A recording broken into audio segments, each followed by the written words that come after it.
и снегом в морозном краю. Приют тополей, где детство тепло под северным небом. Рассказано мамой моей, приснится Алдан, родной и далекий.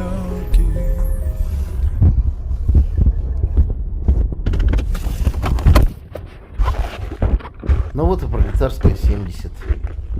Дом в порядке, стоит на месте, буквально в первозданном виде, в девственном, можно сказать. Ближе подходить не буду снимать, неудобно мне. Да и не так поймут, в общем.